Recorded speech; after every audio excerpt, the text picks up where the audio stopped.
are now listening to the Fierce Kingz podcast.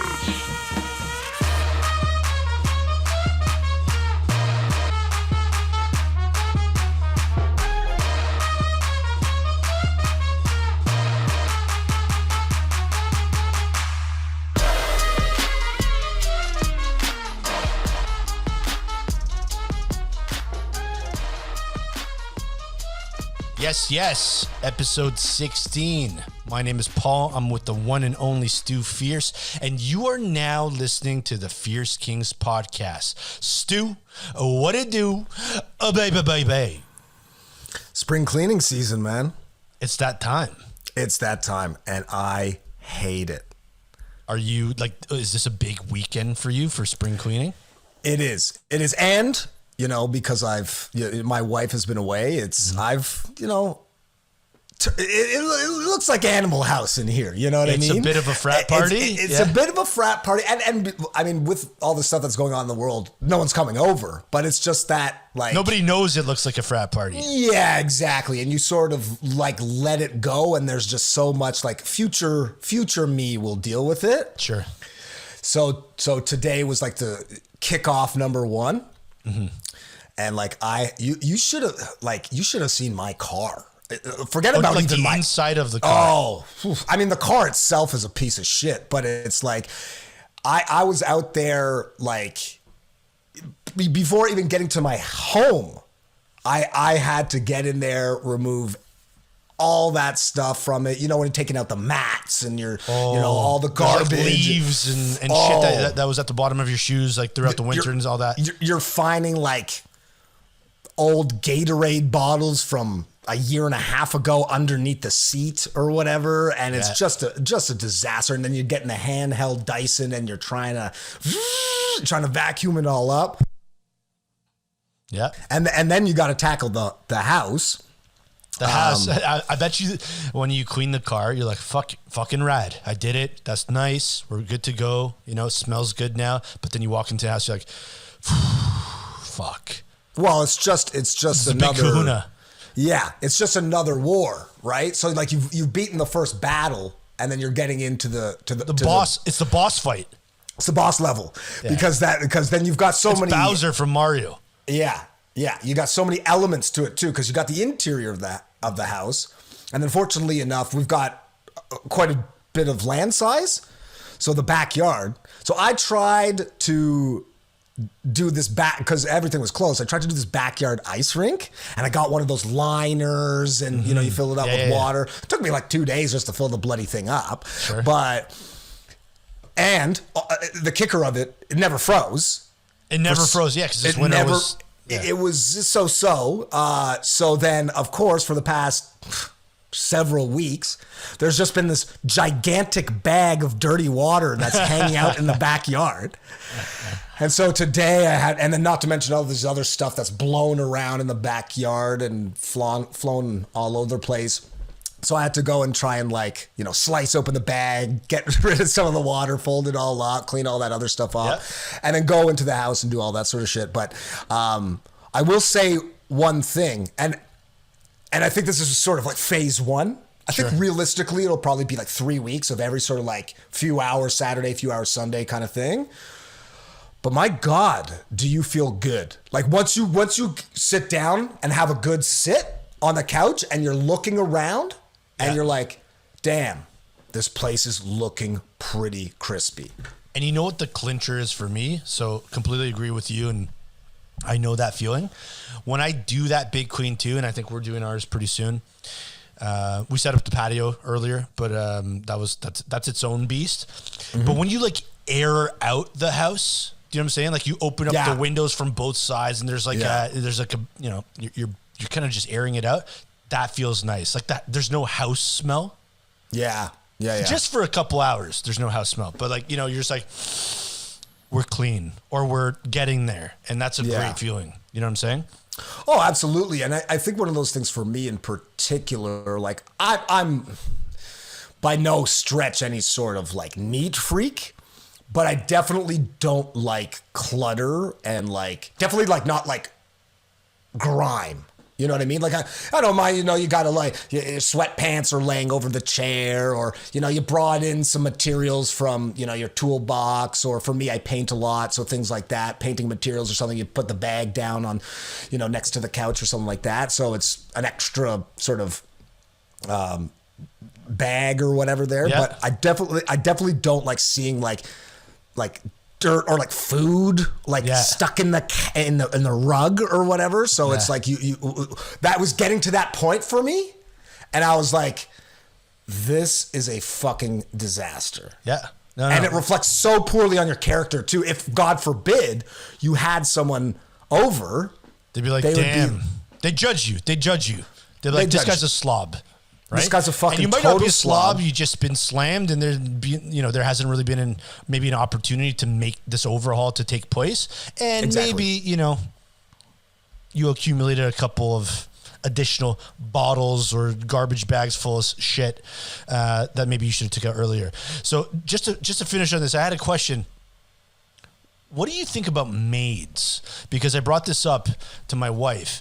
Like, personally, I work 12 to 13 hours a day, okay? Yeah, same. And then there's chores in the evening. Small stuff, but still stuff. The garbage, you got to clean this. Maybe you got to build something, whatever it is. How much would you pay if on your weekend a maid could just come and just deal with this overhaul? So that's actually a great question, because my sister got one. She got a new place, not too far from us, kind of, actually. Sure. And she's got a newborn, and she works quite hard. And she in and of herself is not the most tidy individual. Sure. And so she hires one to come bi-weekly every Thursday morning, I think. Nice. I forget what it was. It's nothing like insane, a few $100 or something like that. And it's a total life changer. That's what I'm saying. She literally has said to me, and she's now, of course, passing it on to me, being like, you got to hire this person. You got to hire this person. Because she's like, I literally could not function without this, or I would be living in squalor. No, that's what I'm saying. And the problem is that I think, and it's not just my family, but I'm sure a lot of people are like, this bozo over here got a maid. What, you can't take care of yourself? You can't clean your own place? We're going to huff it. Let's spend 11 a.m. till 3 p.m. on Saturday, the only time that you really have from the work week to relax, and just fucking clean the house. And do it again on Sunday because we didn't finish. And I'm just like, you know what? I'll pay $200-$300, whatever the hell it is, once a week, twice a week, or sorry, once every 2 weeks, to get someone in here and just help me out. I just need a helping hand. So shout out to that maid.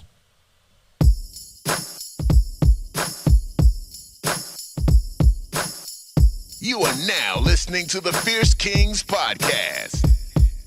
All right, so check it out, man. Really funny story. I was at work speaking to this gentleman. He's in sales. He's a little bit older, so I think he's in his late 50s. And he keeps talking about, it's like, we need to invite customers to this chat room. We'll set up a chat room. We'll talk to them about the value of X, Y, and Z. And, it's going to be great. But once you get that chat room link, please send it out to me. And obviously he's referring to like a Zoom meeting or a Zoom call, right? But he kept saying chat room. And chat room is very different to me, my bruh. You know what I mean? I agree. Like I remember, like when the internet started, and we were in chat rooms, MSN Messenger. There's ASL, man, age, sex, location. You know, bruh. You know what I'm saying? Want a cyber fam? You know what I mean? Remember that word? You want to have cyber sex? You want to cyber with me, baby? All these bots pretending to be women and shit in these chat rooms. Or God knows even what they were. They weren't even bots. They were probably some sort of other gremlin in a basement. Yeah.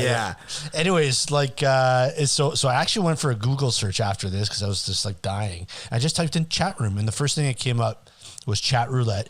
And then you should see the ads from Google Ads. It's the most sus ads ever. Right. Yeah, join this. It's free chat room to speak to babes and blah, blah, blah, blah, blah. Yeah. And so, no question to ask here, but like... Do you know of anyone who spends time or money in chat rooms today? And outside, like, what is the purpose of a chat room? in today's day and age. Like, I've never been so bored where I'm like, you know what? I really need to talk to a random person online through this vehicle. And if I do, typically within 3 to 4 minutes, I'm getting flashed a titty or there's a swinging cock, right? Yeah. Yeah. I mean, but I guess the equivalent now would be like something like Reddit, right? Which I guess is more of like a forum, but like it's still that sort of, I don't know, underbelly or something like that. Because I'm the same as you. I remember the chat room stuff when it was first, like the internet was first starting to boom. Maybe. Yeah, it was booming. It was starting to boom. And it was just the fact that, like, yeah, you'd have all that weird shit going on, cybering and this and that. But it was also because you were exploring this like completely unknown. Yeah. Right. And especially being, you know, I think at our age, we were probably in junior high school or into high school. So even 14, before. No, yeah, exactly. Yeah. 7, 8 even, yeah.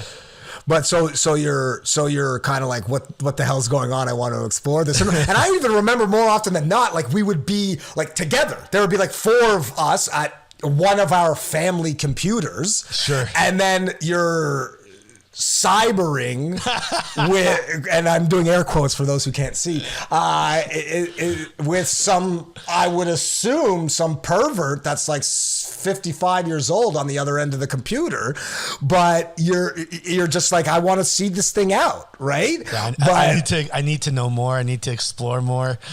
Yeah, and so, but now we have everything and the knowledge of everything too, right? So you're kind of like, you must be like a really lonely person or perverted person and to want to get into that sort of thing, because like there's so many other ways to access and interact with people that you know or don't know that is more like, I don't know, I want to say like efficient or like, you know, connectable or something. Sure. than like a chat room, right? So I mean, I have seen there has been sort of like a resurgence of it. I think there's as you said, there's chat roulette, which I remember had a heyday when we were actually in university. But there's a new one that's come out that's I think more or less the exact same thing. It's called Omegle.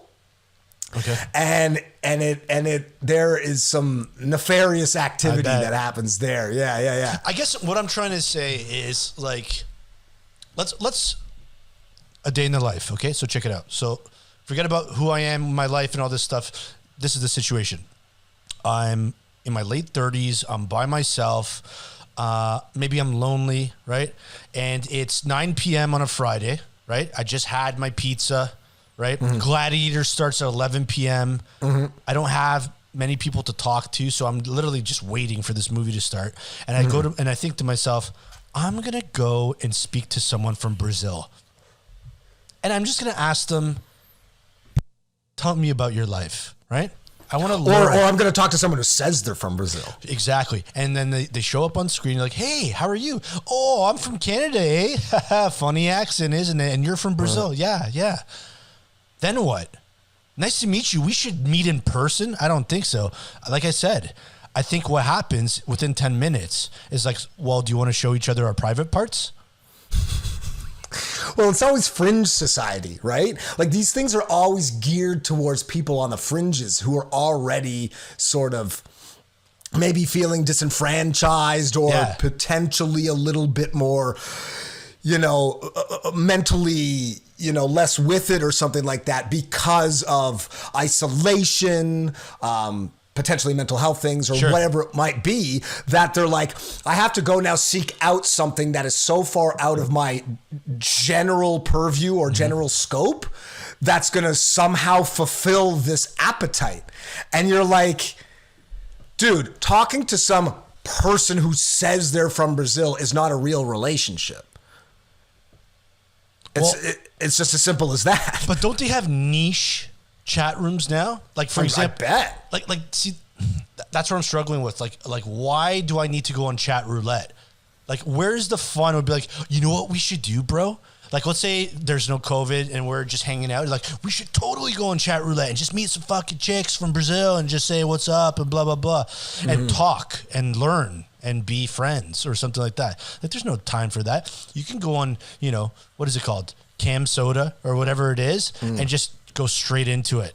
You know what I mean? Just see naked ladies or, you know, or even go on some, like, I'm sure there's some professional app where there's like, hey, learn about business over here. I just don't get the appeal of the chat room now. And by the way, I got to talk to this guy from work that he can't be saying chat rooms because he's going to be inviting customers, you know, that are hoping for a sales presentation and they're going to see some dicks, man.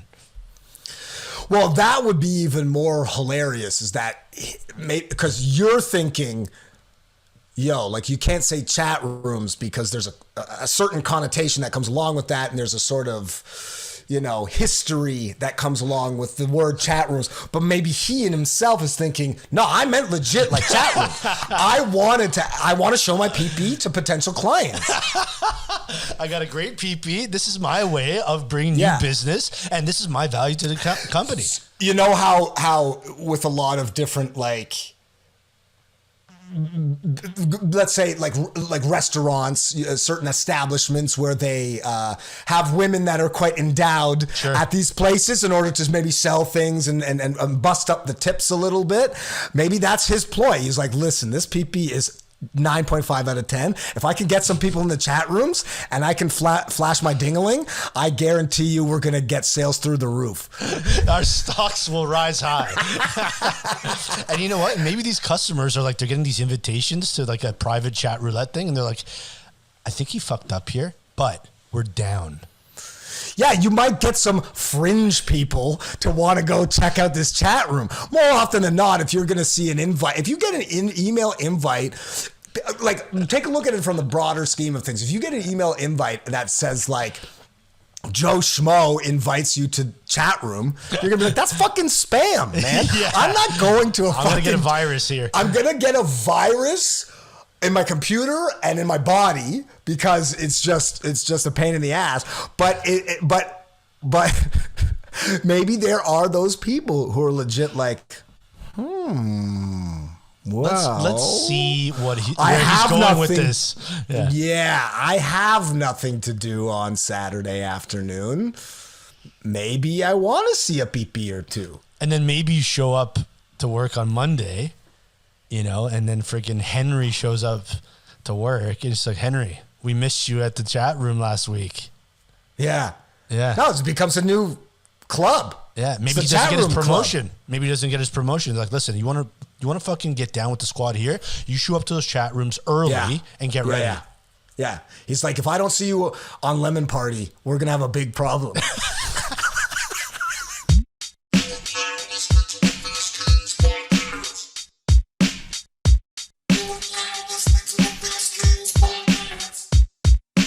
I was watching this show with my wife, and it was like one of those home renovation shows, right? Mm-hmm. It's always interesting to see what they come up with, those guys, you know?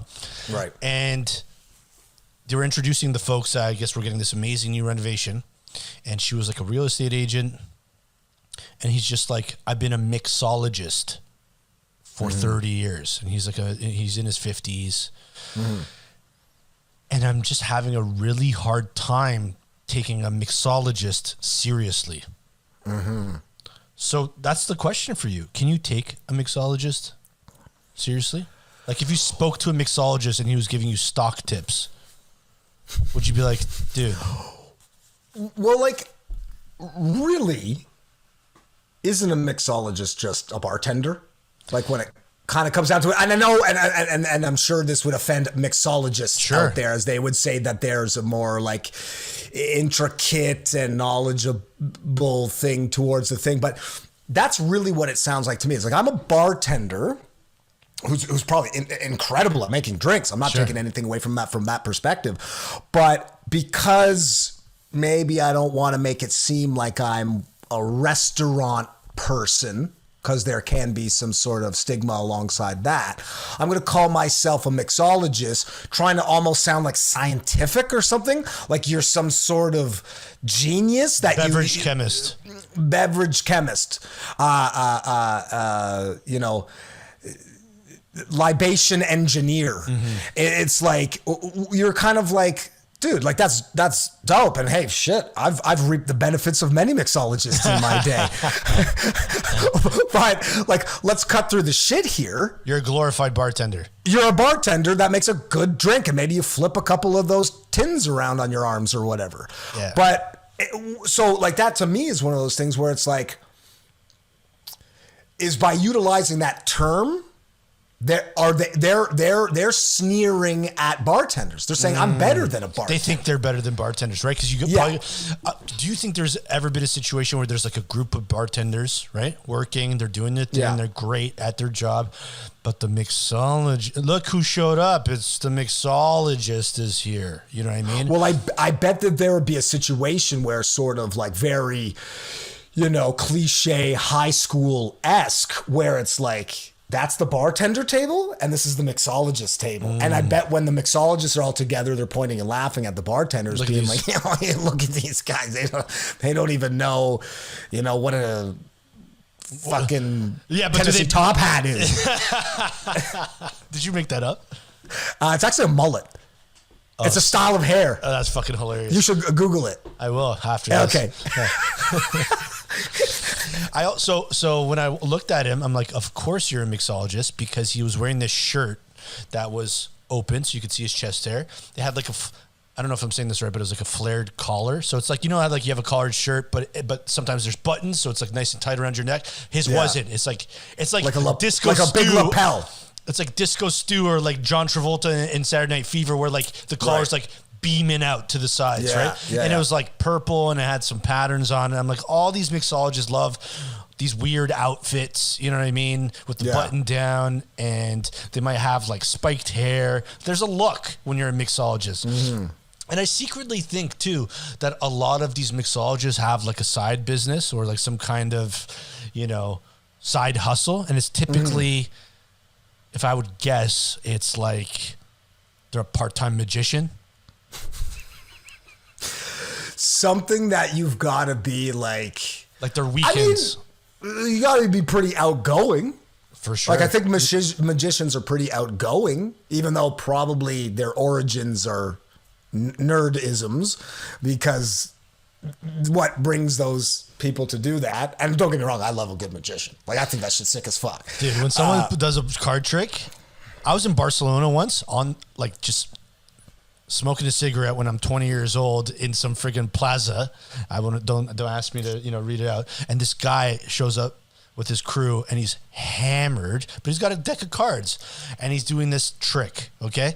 And I'm like, oh, okay. And then he pretended that he fucked it up. Only it was part of his story of this trick for me to reveal that, in fact, he did pick my car. And it blew my fucking mind. And he's just like, see? And then he went off. I'm like, magic is sick. Magic is so sick. I respect magicians way more than mixologists, in my opinion. So, okay, so then that's the more true question, I guess. Like if someone was to come up, if you were to be meeting somebody, and it was like, let's say it was it was a friend of your wife who just got into a relationship with somebody. Sure. And she said, hey, this is my boyfriend, Todd. He's a mixologist. Or this is my boyfriend, Todd. He's a magician. Oh, yeah. You would be more gravitated towards the magician. You'd say if he was a mixologist, you'd say, go fix us some drinks, pal. No, you'd say, you got to dump this guy. Well, what's he making? Like $30K max, and definitely has a drinking problem. Actually, that's actually the bigger question I wanted to ask you. Because first and foremost, first question, where was the show taking place? Like the Reno show. I forget, somewhere in the States. But like, man, they look like they had tons of cash. But that's what I don't get. Maybe it was like, the whole time I thought she's a real estate agent. Maybe she's the one that's bringing in the cash, and he's like, they built an indoor bar just because he's a mixologist, and it looked ridiculous because you're like having dinner and there's a bar in your dining room, which I'm not opposed to, especially if you, I guess, like having parties and stuff like that. But it looked a little weird. You know what I mean? I was just like, well, I guess the thing is as well is like, do you think a mixologist can like turn it off? kind of in the way that, like musicians or like actors and stuff, like if you were married to a mixologist, in the same way that like when you're married or like, somebody that's like a musician, anytime you're fucking hanging out at a party, they're busting out the acoustic guitar and playing fucking Wonderwall. It's like the same thing if you were like married to a mixologist and you're like, hey honey, dinner's on the table, and he's behind the bar juggling all those fucking canisters or whatever, and you're like, listen, we're just having meat and 2 veg, can you just sit down? And he's like, then he's trying to be like Tom Cruise in Cocktail or whatever, you're just like, sit the fuck down, Todd. Yeah, you don't have to mix anything together. Just get a glass of water. Yeah, I'm thirsty. I don't need a fucking cosmopolitan whatever martini with my friggin' Sunday roast. Like, just relax here, buddy. You don't have to be mixing. Like, imagine like it's the morning and like, hey babe, you want some bacon and eggs? Sure. And he's like layering the orange juice and doing all this shit, and he's just like, yeah, this orange juice is 100% pulp free, and he's like selling you like the drink that you're about to drink. You'd be like, turn it off, pal. We've had enough of this. Now, I guess, do you wonder if there might be friction? Yes. Between mixologists and sommeliers? Oh, that's a fucking amazing question. I thought you were going to ask between magicians and mixologists. Well, there's guaranteed friction. Yeah, if there's a magician and a mixologist at the same party, hard beef, right? One's popping off tricks left, right, and center. The other guy's shaking away. Yeah. And the people at the party are having a fucking blast, right? They're like, I'm getting crunk off this crazy concoction. Meanwhile, this guy's pulling rabbits out of hats. Sign me up every weekend for this event. Or then they gang up together and they become magicians, and they fuse the two, where they're like, oh, you missed their card. Oh, there's a bottle that comes out of your butt. Fuck. Now that's an amazing business idea. Honestly, the Uber for magicians, that you can just order a mixologist who's also a magician at the same time, come to your parties and do everything. He's a one-stop shop. He not only makes the dopest drinks, maybe he's even a stripper, but then also does like magic tricks. Yeah. So it's like great for bachelorette parties. Oh, he crushes it. It's all a system, right? He shows up to the bachelorette party. Hey girls, who's getting married? Where this drink's just for you. It's a little bit of this, a little bit of that. Look nice and cool, perfect to taste that. What do you think? Okay, cool. Now watch this. Watch this. He's levitating, wearing a banana hammock, doing a David Blaine card trick. In my opinion, that guy just absolutely knocked it out of the park in terms of income for him and his family. And I'm not even going to lie, I'd probably go to that party. Yo, send the invitation this way. Would you rather? Would you rather? Would you rather? All right, check this out. So as you know, Ontario, where we live in Canada. Ontario? Strict lockdown rules right now, whatever that means. And so I guess strict lockdown really means there's no lockdown, right? Because we're just an absolute disaster. Would you rather be in the strictest possible lockdown as it stands right now for COVID, or just be locked up in jail for a month? So the strictest lockdown rules for a month possible, or just be locked up for a month in jail?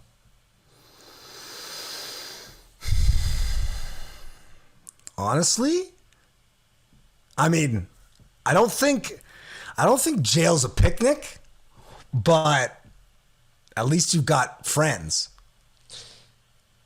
Here's what I'm thinking. Okay. And hear me out. Okay. You go to jail. Maybe you luck out, you have a great roommate. Tell stories. Cellmate. Tell stories about his life every night for 1 month. Wow, what a crazy story. You have some life, right? Maybe if you can avoid the sodomy and any shivving, that takes place in a shower, maybe in the yard. If you can avoid from there, sounds kind of fucking dope. It's almost like a vacation. Play basketball every day, get fresh air. Maybe this is an opportunity. Get jacked. Opportunity for you to finally hit that goal that you've always had your whole life of building strength and having a great upper body. Do you know what I'm saying? Hit the bench press. Maybe participate in some gang activities, not for the gang, but you know, you're part of a club. You know, you feel included. Do you know what I'm saying? You're always so scared about getting a tattoo, and here you go. You're walking out with a nice sleeve. Now, would this be something that was presented to you via the government? Like being like you didn't commit a crime. Like they're just like, all right, listen, you're in the harshest lockdown in your current situation. So, I mean, in your particular situation, you lived with your wife. Currently, I'm not because of external factors.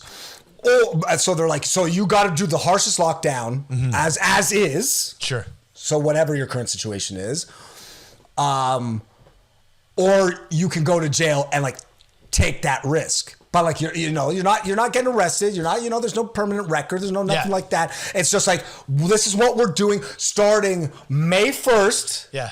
This is the Ontario deal. This is what's going to happen. What do you choose? I would probably take my chances in jail. Straight up. You know what's really sick about that too? Is you could tell people I was in jail. Have you been to jail? Did you do time? Have you ever done time? I've done time. Mind you, like it wasn't because I committed murder or anything like that. But I had stories from jail. You know, I guess, But I think that the way that that is the way that it's been working out recently for us.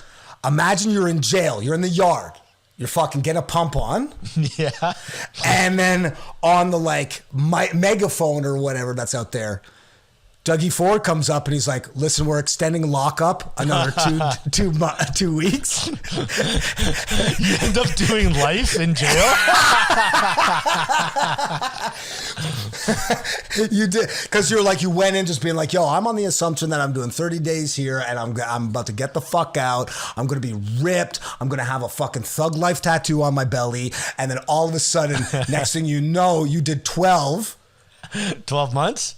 12 years, because knowing how it's going here in Ontario, it's just going to be fucking extended and extended and extended. And you're like, well, I mean, as you said, at the end of the day, if you can avoid some of the more, uncomfortable things that come along with jail, it might actually be a pretty fucking good time. Honestly, like think about the discipline, the routine. You get your 6, 7, 8 hours in every single night. You lock up, you brush your teeth, you have your good shit schedule, right? When you talk to your roommate, listen, I shit at 7 a.m. He's like, all right, I'll try to sleep until 7:30, get the stank out, etc. You know what I'm saying? You go eat your freaking grits and potatoes and whatever it is, and you think to yourself, you know what? This doesn't taste good, but it's gains. It's gains for me because I've been shredding so much. You walk out a new man, you come home to your wife and she's like, wow, what happened to you? I'm like, lockdown. Sorry. Locked up. Locked up for what? You sneak and like you get one of the like, I don't know, librarians or whatever. You get a nice jail job. Yeah, you get a nice jail job, and some of them sneak in some no explode and some test booster, and you just get gains, right? Yeah, you're just curling out of control. Absolutely. Maybe like think about this. You become like an expert in contraband, right? You bring that into the real world during the lockdown when you're back, where people are, maybe what's it called? Trafficking humans across the U.S. border and stuff like that. And you have these new skills that you acquired in jail. I don't know, man. It's not so crazy. It's not, because I mean, again, as what I'm kind of alluding to is that with my current situation, if I was locked up any more than I already am, if it was harsh lockdown, and we're talking about like the real deal, then you're just alone, like with nothing. At least within jail, as you said, you can maybe join a gang, and the gang might be kind of cool. I mean, you might get initiated, which is brutal, but then after it, they're like, yo, you're fam. Yeah, and from what I've heard from some YouTube videos that I've watched is once you get into that gang, man, it's a thug family. There's no getting out. Yeah, and there's no getting out. But it's a thug family, you know? You ride or die, and it could be a great time. Now, but I think that this is one of the crucial parts about it. Mm-hmm. And I've had this conversation with my brother quite a bit, is that if you get locked up, you're join the Muslim Brotherhood because of the sort of philosophical beliefs of that. There's no sodomy or anything like that. They'd be like, that's not something we do, and we'll protect other people from that. Exactly, because that's not allowed under the sort of the guidance of the theocracy of it all, yeah. Right? The only problem with that is you might have to memorize the Quran, and that might be a difficult read. That's the only thing I'm saying. So you're going in, but you're like, fuck, I got some homework to do.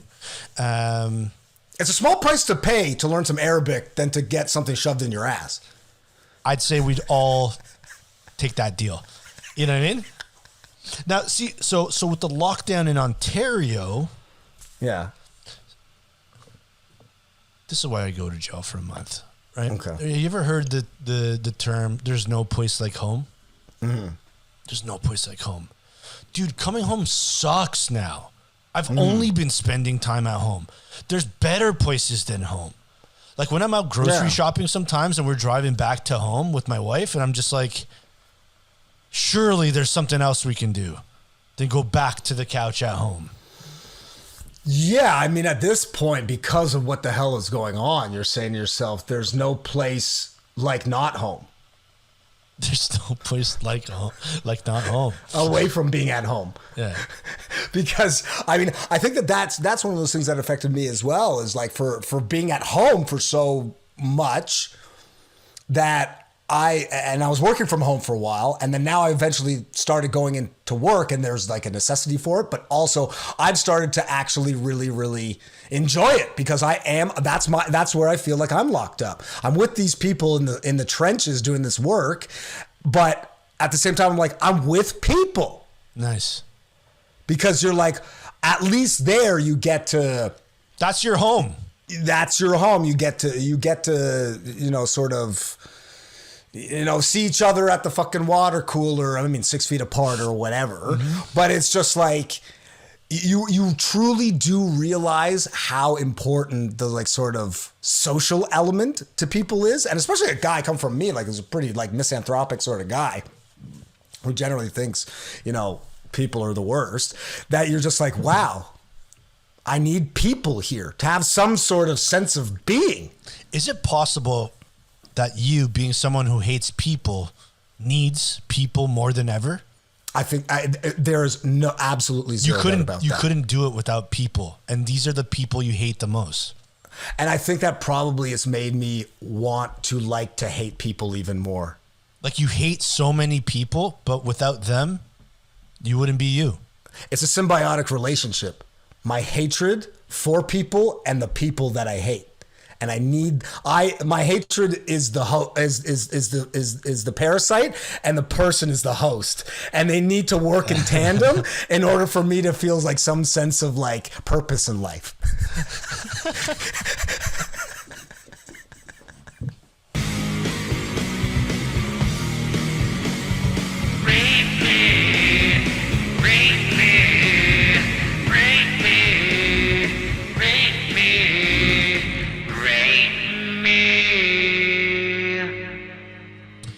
Rate me. We're back. Rate me. Stu, we got a good one here.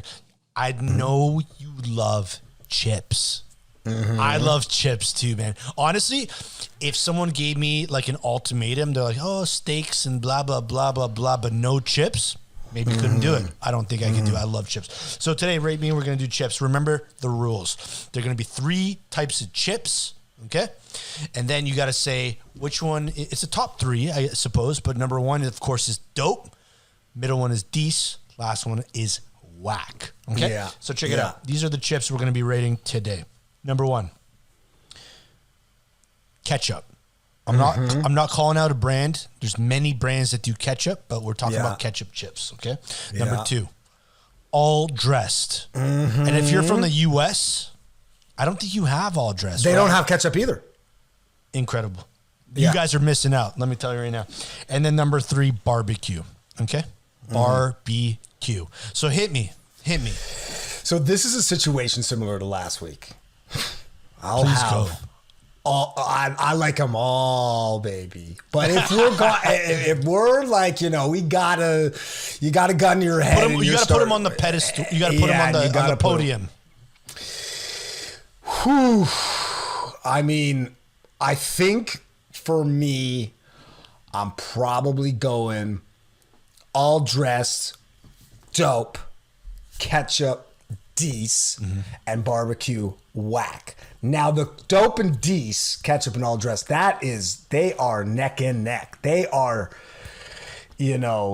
Michael Johnson and Donovan Bailey like running like side by side type shit, right? But I think the thing is, I'll put the all dressed above just because, the flavors. Well, there's ketchup in all dressed. Sure. But also I find if you dummy too many ketchups, first of all, it kind of makes you sweat. And then second of all, the heartburn. Ooh, the heartburn. But barbecue, if you have a nice homemade Sammy on a Kaiser with some nice barbecue on the side, we're talking about a nice lunch. Sunday afternoon lunch. See, for me, if I'm having a nice sandwich and there's chips involved, might be crazy. I like a natural, a plain. Ooh, really? With the sandwich. Yeah, really? Yeah. Okay. Yeah, no dip? Just hit me with the OG-ness right there. But that's okay. That's not what we're talking about. Okay. Right now, sitting upstairs is a President's Choice. It's called fully loaded ketchup. So it's just like, here's ketchup flavoring and then triple that action right now. Right. So it's like next level shit and it's ruffled.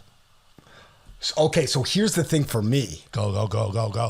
The Lay's ketchup is where it's at. Because I'm actually not a big ruffle guy. I'll be honest. I fuck with the ruffle hard. I like just the thin crispy. You like the crispy cream? That's the crispy. Though generally the all dress are ruffled, I think. I think all of them are ruffled. So PC, again, President's Choice does have a fully loaded all dress. But yeah, you're right. If we're talking about all dress, I think it's obvious we're talking about, and if they want to be a sponsor, that's completely fine with us. Yeah. But it's a ruffled all dress Hostess. Yeah. Yeah. Because that's one's the top. But you know what's the most interesting, especially how much I put ketchup chips on a pedestal. I don't like ketchup. Like I don't use ketchup. Oh, I use it. I'll put a bit on my burger or maybe a hot dog or something. But like if I'm doing fries, I'm doing mayonnaise. Or aioli if you want to be a mixologist about the whole thing. Yeah. No, I ketchup on my eggs, and I know some people that's either you're in that boat or a non-person about that. That's completely fine, but I do put it on my eggs, and I love ketchup with fries for sure, fries, and I do like mayo with fries too, but I like the ketchup as well. So that's where I use ketchup the most. But let's be honest, when you're talking about ketchup chips, you're not really, you're like, oh, this is like a Heinz ketchup flavor. No, exactly. But so that's what I'm saying. It's like, because it's one of the similar things. It's like, I love oranges, but hate orange juice. Mm-hmm. And I hate apples, and I love apple juice. You nailed it.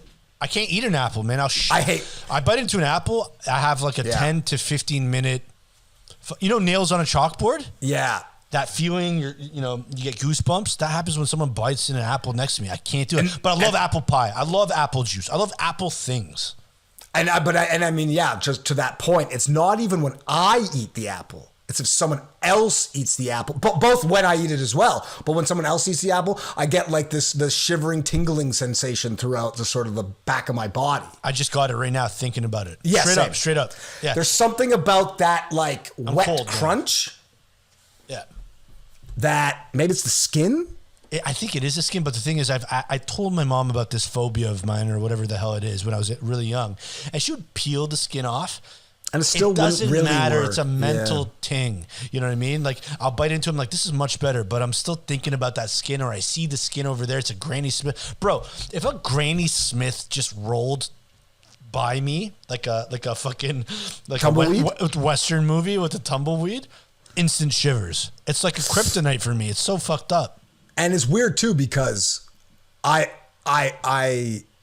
know that they're delicious. They're so delicious. I just won't eat them.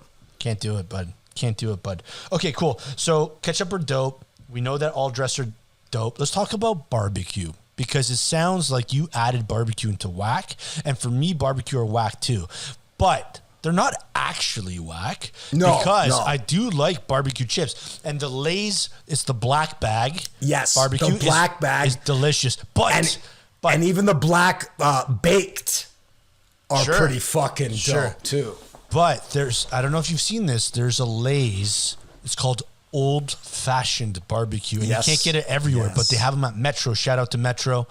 If you want to be a sponsor, that's all good. Yeah, if you want to give us free chips, I'm down, fucking down. You know? It's an orange bag. It's old fashioned. I know that exactly. And shout out to my girl, Elise. She's a huge fan of those. They taste different, man. They taste different. Old fashioned barbecue. It's perfect with a pop, with anything like that. But I have to agree that it's not my go-to. I usually stay away from barbecue. I put them above a lot of other stuff, like because I'm not a. And I think you are in our 10 years living together and snacking out together. I'm not I don't like dill pickle. I fuck with that. Don't like salt. I'll have them if I need to, or especially if I'm 3 sheets to the wind. But I'm not like the salt and pepper, salt and vinegar. Ooh, salt and vinegar. I fucking hate salt and vinegar. It's probably the best chip for me. Well, then there you go. That's okay. We all got our flavors. Right? Exactly. But that's what I'm saying. It's like above all of those, I'm going to be putting barbecue like way above the heap on that sort of stuff. Like natural, like you said, you like a chip with a nice natural. My wife likes that shit. I won't even fucking entertain it. Like I have to be so hungover and just guzzling Diet Coke to even entertain having a natural chip. A Miss Vicky's original with a nice Montreal smoked meat sandwich. Ooh wee. Okay. But it's nice. And yeah, if there's a dip on the side, we're talking real deal stuff. All right. So I think we're in agreement.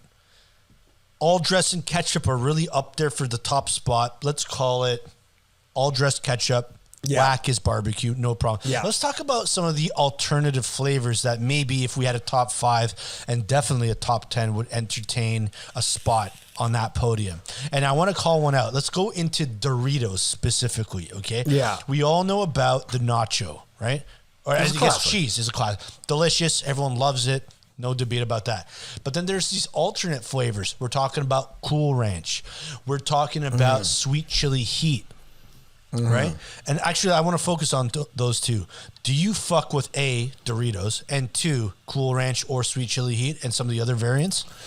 So that's actually probably some of the, like, Doritos probably with the sandwich to me is the top. Like if I'm hitting Mr. Sub, that's the Doritos. I mean, the Sun Chips are good too. Oh, I fuck with Sun Chips. Yeah. The Harvest cheddar. Harvest cheddar. It's not just cheddar. They were harvesting that cheddar. Exactly. But I'd say probably, and definitely growing up, Cool Ranch that was at the height. Now the thing, unfortunately, and I mean, I guess this happens kind of with most chips or almost all chips, is when you're diving into the Doritos space, your fingers are getting murked. It is. There is a film. A glossy, that you don't get film. from other chips. No, you don't, and because I guess they're fully loaded. Sure. Unintentionally, I guess maybe that's where that brand you said that's fully loaded is trying. President's Choice is trying to mimic because they're like, I don't know who the chipologist is at Doritos, but he's like, let's cake it up. You know, so you just mentioned chipologist. I would rather have a party with a magician and a chipologist than the mixologist there. Like if there was a guy that was making chips at the party, and I don't have to have some intricate drink, I would take that over the mixologist. So it sounds like if you were kind of going to revert and merge or sort of transcend both of those topics, for you it would be magician dope, chipologist Dees, and mixologist whack. 100%. You nailed it. That's exactly it. That's the number. That's the 1, 2, 3. That's a sick party, by the way. If you could have a mixologist, a chipologist, and a magician at a party, you'll never want to leave. I 100% agree. And I think to go back to your earlier point, we've got a business to create. Let's get started, bud. All right, ladies and gentlemen, that is the end of episode 16. Thank you so much for all your support and for listening. Remember, if you want to engage with us, which you should be doing, definitely subscribe to the YouTube channel. Follow us on Instagram, Twitter, Facebook, all that good stuff, and you'll be sorted out. And with that, Stu, is there anything that you would like to tell the audience? Right now, at this particular moment, after I say these words, you are not listening to the Fierce Kingz podcast.